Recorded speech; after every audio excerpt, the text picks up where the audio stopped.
Mass murders, a strange fascination, and social media. In some cases, that's a recipe for disaster. Disturbing details emerging about the infatuation with killers on social media. And in this News 5 original, Tracy Carlos reports the feds believe it played a role in a plot broken up just a couple of hours to our west.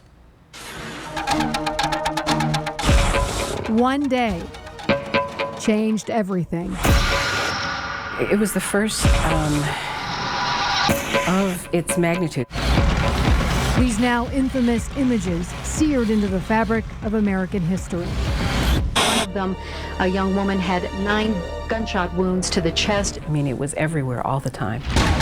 The Columbine killers, dressed all in black, walked into their Littleton, Colorado high school and committed mass murder.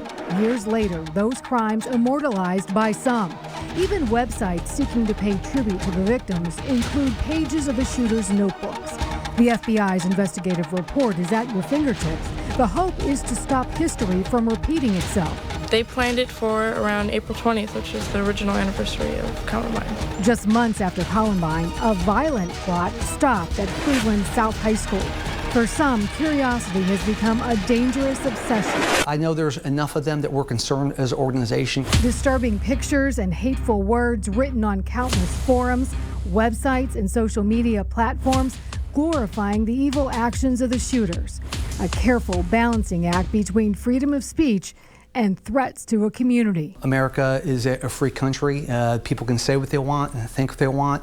And as odd and as unusual as it may be to the average American that somebody would glorify the shooters at Columbine or in Charleston or unfortunately many of the other places, we're not the thought police. So we don't investigate anyone because they're part of a true crime community and they glorify these murderers. We do investigate when they transition from glorifying to conducting their own actions. So it is a fine line. But the feds say that line was crossed in Toledo late last year. We fail when there's an act as a law enforcement agency. So our goal is always to stop it before it happens, but we can't predict. 23-year-old Elizabeth LeCron and her 23-year-old boyfriend Vincent Armstrong were indicted by a federal grand jury on charges in connection with plotting to commit an upscale mass murder at a Toledo bar. They actually traveled out to Columbine, that's also alleged in the complaint, to basically draw inspiration from that scene. While the Toledo couple was at Columbine, police searched their Willow Run Drive home. The affidavit details they discovered an AK-47, a shotgun, handguns, ammunition, and end caps needed to make pipe bombs. We decided to act when we did because we felt like it was getting to the point where we were not comfortable allowing it to continue on much longer. We had people who had both voiced a desire to engage in violence and had also acquired all of the means that they would need in order to follow through on that violence. It is alleged the duo found support for their mass murder infatuation on social media.